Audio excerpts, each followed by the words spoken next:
Hello மக்களே, welcome to my channel. கூலி படம் பார்த்தீங்கன்னா கிட்டத்தட்ட 4 நாள்ல 400 கோடிக்கு மேல வசூல் பண்ணி தியேட்டர்ல சக்சஸ்ஃபுல்லா ரன் ஆகிட்டு இருக்கு. இந்த படம் நார்மலா பார்த்தீங்கன்னா ஒரு ஒன் டைம் டீசென்டான வாட்சபிள் மூவி தான்.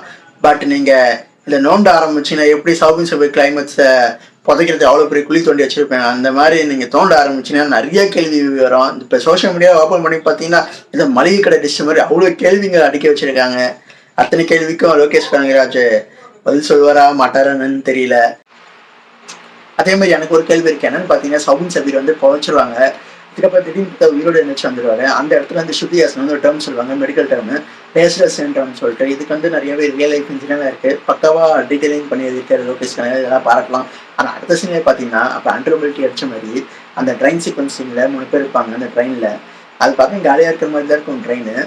அதுல வந்து நம்ம சவுபின் சபீர், சூப்பர் சரதியும் ஸ்ருதி ஹாசன் இருப்பாங்க. சூப்பர் சரதியும் மட்டும் நாகர்கோவில் பார்ட்டிக்கு வந்து போயிடுவாரு.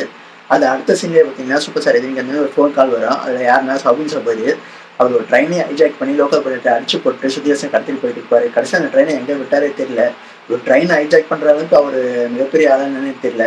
இது எவ்வளோ பெரிய இஷ்யூ. இந்த போலீஸ்லாம் இதில் கண்டுக்கவே இல்லை போல. இந்த படத்தில் போலீஸ்க்கு எந்த வேலையும் இல்லை.